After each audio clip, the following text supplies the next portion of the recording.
और इस वक्त मुंबई से बड़ी खबर आ रही है। मुंबई के बांद्रा वेस्ट में जरूरी सामान की दुकानों पर बीएमसी ने ऑड इवन लागू करने का फैसला किया है। ये फैसला दरअसल भीड़ को कम करने के लिए किया गया है। मुंबई पुलिस ने बीएमसी से इस इलाके में दुकानों पर ऑड इवन लागू करने को कहा था। ज्यादा जानकारी इसी खबर पर लेते हैं। हमारे संवाददाता विवेक हमारे साथ जुड़ गए हैं। विवेक, दुकानों के लिए ऑड इवन स्कीम ये अपने आप में पहली बार इस तरह की पहल होगी, इसके पीछे क्या तर्क दिया जा रहा है और कब से इसे लागू किया जाएगा? बिल्कुल जी नेहा, आपने देखिए दुकानों के लिए ऑड इवन का तर्क पहली बार देश में इस्तेमाल हो रहा है। आपको बताना चाहेंगे कि मुंबई के पॉश इलाके बांद्रा वेस्ट में एक जगह है जिस इलाके का नाम मार्टिन रोड बताया गया है। वहां पर जो एसेंशियल चीज़ों की दुकानें जैसे कि दूध की दुकान, मेडिकल स्टोर, किराना स्टोर, वो काफ़ी ज़्यादा एक साथ थी, जिसकी वजह से सोशल डिस्टेंसिंग और लगातार भीड़ वहां पर लगातार बढ़ते जा रही थी। इसको मद्देनजर रखते हुए मुंबई पुलिस ने बीएमसी से गुजारिश की थी कि इन मार्केट में इन जगह पर ऑड इवन की जगह ऑड इवन का रूल अपना दिया जाए, क्योंकि एसेंशियल दुकानें हैं और एसेंशियल दुकानें बंद नहीं हो सकती हैं लॉकडाउन के समय। तो इसकी बात मुंबई पुलिस की बात मानते हुए बीएमसी ने एक ऑर्डर जारी किया और ऑर्डर जारी करते हुए एक पहली बार मुंबई में ऑड इवन के जरिए दुकानदारों को बोला गया है कि एक दिन दूसरी दुकान खुलेंगी तो दूसरे दिन तीसरी दुकान खुलेंगी। तो इस तरीके के ऑड इवन की जो बिल्कुल, तो विवेक ये बड़ी जानकारी हम तक पहुंचा रहे हैं कि मुंबई में अब दुकानों पर भी ऑड इवन स्कीम लागू होगी, जिससे कि सोशल डिस्टेंसिंग का पूरी तरह से पालन हो सके। कोरोना वायरस की वजह से देश भर में लागू लॉकडाउन के मद्देनजर लोगों को सहूलियत देने की गरज से पंजाब के मुख्यमंत्री अमरिंदर सिंह ने राहत देने की एक घोषणा की है। पंजाब के मुख्यमंत्री अमरिंदर सिंह ने बिजली पर लगने वाले फिक्स्ड चार्ज की दर में कटौती करने का फैसला किया है। पंजाब में बिजली बिलों पर लिया जाने वाला फिक्स्ड चार्ज अलग अलग स्लैब के हिसाब से घटाया जाएगा और इससे करीब 350 करोड़ रुपए का फायदा उपभोक्ताओं को सरकार की ओर से दिया जाएगा। दिल्ली में रक्षा मंत्री राजनाथ सिंह के घर पर मंत्रियों के समूह की एक अहम बैठक आज हुई, जिसमें लॉकडाउन लागू करने के बाद के हालात पर चर्चा की गई। बैठक में गृह मंत्री अमित शाह समेत करीब 15 बड़े मंत्री शामिल हुए। बैठक में कैबिनेट के उस फैसले की तारीफ की गई जिसमें सांसदों के वेतन में 1 साल तक कटौती और सांसद निधि को 2 साल तक सस्पेंड करने का फैसला किया गया है। बैठक के बाद किए गए एक ट्वीट के जरिए राजनाथ सिंह ने इस फैसले से बचने वाली रकम का इस्तेमाल कोरोना के खिलाफ लड़ाई में होने का दावा किया।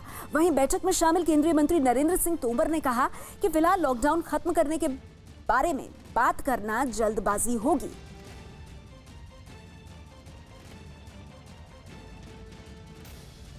मंत्रियों के समूह की बैठक के बाद रक्षा मंत्री राजनाथ सिंह ने ट्वीट भी किया है। आइए वो ट्वीट आपके सामने रख दें। राजनाथ सिंह ने कहा, आज मंत्रियों के समूह ने लॉकडाउन लागू होने के बाद के हालात पर विस्तार से चर्चा की है। हमने सांसदों के वेतन में 1 साल तक कटौती और सांसद निधि को 2 साल तक सस्पेंड किए जाने के कैबिनेट के फैसले का स्वागत किया। इस तरह के फैसलों से जिस रकम की बचत होगी उसका इस्तेमाल भारत की कोरोना के खिलाफ लड़ाई को मजबूती देने के लिए किया जाएगा। मंत्रियों ने मौजूदा हालात से उबरने और कोरोना के खिलाफ लड़ाई के लिए गरीबों को प्रेरित करने और सतर्क रहने में मदद करने के सुझाव दिए। महाराष्ट्र सरकार में स्वास्थ्य मंत्री राजेश टोपे का कहना है कि प्रदेश में कोरोना मरीजों की बढ़ती गिनती वाकई चिंताजनक है, लेकिन इस बढ़ते आंकड़े को लेकर सरकार बेहद गंभीर है। हमें सोशल डिस्टेंसिंग का पालन सख्ती से करना होगा, नहीं तो नतीजे बेहद खतरनाक होंगे। स्वास्थ्य मंत्री ने साफ किया कि प्रतिबंधित एरिया के लोगों को बहुत एहतियात बरतने की जरूरत है। हमारे साथ हैं आरोग्य मंत्री। सर, लगातार जिस तरीके से मामले सामने आ रहे हैं काफी संख्या में, महाराष्ट्र सरकार इसको लेकर कितना गंभीर है? वो गंभीरता तो रखनी पड़ेगी, क्योंकि आंकड़ा बढ़ा तो सरकार को तो तकलीफ होती है और बहुत ही उसका जो कंसर्न बोलते हैं हम उसको खास तौर पर वो होता है। लेकिन पूरे आत्मविश्वास से काम करते रहना यही ज़रूरी है। हम कंटिन्यूसली इसके ऊपर नज़र रखे हैं। कंटेनमेंट जो हमारा जो मेन कंटेनमेंट का जो कार्यक्रम है वो हम अच्छी तरह से कैसा हो इस पे हम नज़र रखे हैं। और अगर सोशल डिस्टेंसिंग और कंटेनमेंट का कार्यक्रम ठीक से हुआ तो यानी इम्प्लीमेंटेशन ठीक से हुआ तो 100% इसकी संख्या का जो ग्राफ है वो घटेगा और उसके ऊपर हम नज़र रखे हैं। आज कैबिनेट मीटिंग है, कैबिनेट में भी हम उसके ऊपर चर्चा आपके गृह जनपद में भी एक गांव को पूरे क्वारंटाइन करने के लिए, क्योंकि वहां पर भी एक लेडीज नहीं, वो तो एक प्रोटोकॉल है। कोई भी गांव रहो, मेरा गांव रहो या और कोई किसी का भी गांव रहो, एक प्रोटोकॉल के हिसाब से काम चलते रहेगा। गुजरात में कोरोना वायरस के 19 नए मामले सामने आए हैं। इसमें कोरोना के 13 मामले सिर्फ अहमदाबाद में ही मिले हैं। खास बात यह है कि 19 मामलों में 14 ऐसे हैं जिन्होंने दिल्ली की यात्रा की है। तो 4 कोरोना पॉजिटिव लोगों ने दिल्ली की यात्रा की थी। 13 मरीज सिर्फ अहमदाबाद में मिले हैं। गुजरात में कोरोना के 19 नए मरीज मिले, इसमें से 13 सिर्फ अहमदाबाद के और 4 ऐसे जिन्होंने दिल्ली की यात्रा की थी। राजस्थान के जोधपुर में कोरोना के पहले मरीज के स्वस्थ होकर घर लौटने पर लोगों ने थाली और ताली बजाकर उसका स्वागत किया। यह आदमी 8 से 17 मार्च तक तुर्की की यात्रा करके लौटा था और 22 मार्च को जांच में कोरोना पॉजिटिव पाए जाने के बाद उसे अस्पताल में भर्ती कराया गया था। 2 हफ्ते के इलाज के बाद जब यह आदमी पूरी तरह से ठीक होकर घर लौटा तो घर वालों और पड़ोसियों ने उसके स्वागत में थालियां बजाई और सभी से लॉकडाउन के दौरान सोशल डिस्टेंसिंग का पालन करने की अपील की।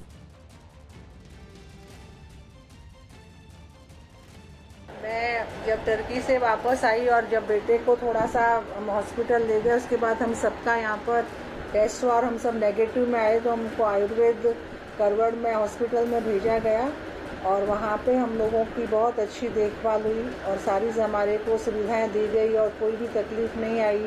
अगर समय पे कहीं जरा भी खांसी जुकाम भी हुआ तो हमको उसकी औषधि दी गई और अब हम घर आ गए हैं और हम आज बेहद खुश हैं। पश्चिम बंगाल के कूच बिहार में कोरोना के मरीजों को क्वारंटीन करने के लिए गांव के बाहर खास तरह का मचान तैयार किया गया है। लॉकडाउन की वजह से शहर से लौटे मजदूरों को कुछ दिन गांव के लोगों से दूर रखने के लिए ये खास इंतजाम किया गया है।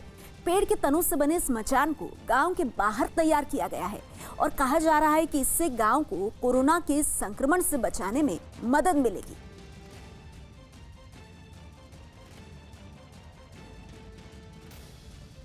कोरोना वायरस से लड़ने के लिए गाजियाबाद समेत यूपी के कई शहरों की जेल में भी डिसइंफेक्शन या सैनिटाइजेशन केबिन लगाए गए हैं। इन सैनिटाइजेशन केबिन के अंदर लोग खुद को पूरी तरह सैनिटाइज कर सकते हैं।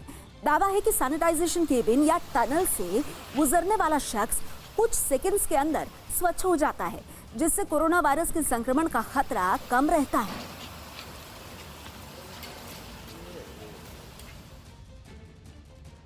त्रिपुरा के अगरतला में सिलाई वाले एक कौशल विकास केंद्र को मास्क बनाने वाले सेंटर में बदल दिया गया है।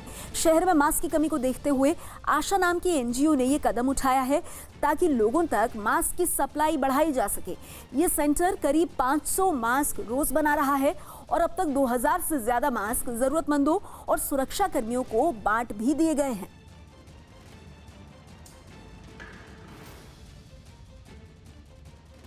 कोरोना से बचाव के लिए जारी लॉकडाउन के बीच बीएसएफ के जवानों ने मेघालय के गांव में राशन का सामान बांटा।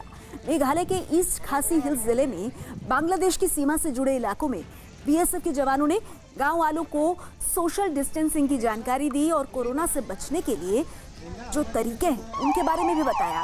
गांव में राशन बांटने के दौरान बीएसएफ के जवानों ने सभी लोगों को कोरोना वायरस से बचने के लिए लॉकडाउन का पालन करने की भी नसीहत दी। भोलागंज जिला के ईस्ट खासी हिल्स मेघालय में तेजस्वी 123 बटालियन बीएसएफ और आरकेएम की मदद से ग्राम वासियों में भोजन सामग्री का वितरण किया जा रहा है। ये ग्रामवासी प्रॉपर सोशल डिस्टेंसिंग बना के भोजन सामग्री को एक एक करके आगे की ओर लेने के लिए बढ़ रहे हैं। बिहार के अररिया में लॉकडाउन तोड़कर निकलने वालों को समझाने के लिए लोगों ने अलग ही तरीका अपना लिया है। अररिया के फॉरबिसगंज में जो लोग भी बिना जरूरी काम के घर से बाहर निकल रहे हैं उन्हें रोककर माला पहनाई जा रही है और फिर जैसा आप तस्वीरों में देख रहे हैं उनकी आरती भी उतारी जा रही है।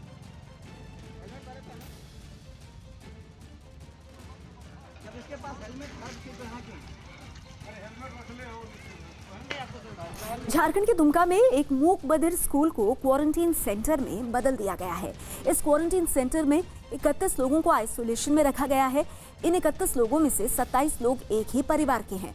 ये सभी लोग कोलकाता से हैं जो झारखंड के गिरिडीह में एक शादी में शिरकत करने आए थे। लेकिन लॉकडाउन की वजह से इन्हें वापस जाने से रोक दिया गया और क्वारंटीन में भेज दिया गया।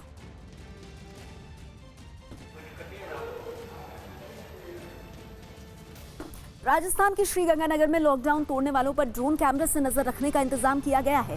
श्रीगंगानगर की पंजाब से सटी सीमा पर विशेष निगरानी रखी जा रही है। पुलिस ने गाड़ियों की आवाजाही पर नजर रखने के लिए 5 ड्रोन कैमरे तैनात किए हैं। इतना ही नहीं, सख्ती बरतने के लिए लॉकडाउन तोड़ने वालों पर केस भी दर्ज किए जा रहे हैं।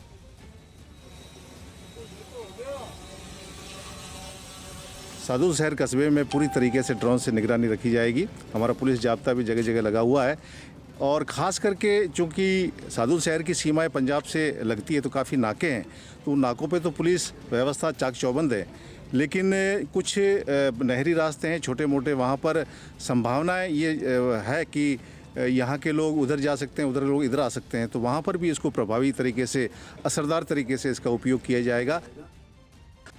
यूपी के फिरोजाबाद में लॉकडाउन के बीच समाज की सेवा कर रहे सफाई कर्मचारियों को एक सामाजिक कार्यकर्ता ने फूलों की माला पहनाकर शुक्रिया कहा। फिरोजाबाद के किशन नगर इलाके के लोगों का मानना है कि जब पूरा देश कोरोना वायरस और लॉकडाउन की वजह से कामकाज से दूर घरों में बंद है, तो ये सफाई कर्मचारी बिना किसी छुट्टी के लगातार काम कर रहे हैं और शहर में स्वच्छता बनाए हुए हैं।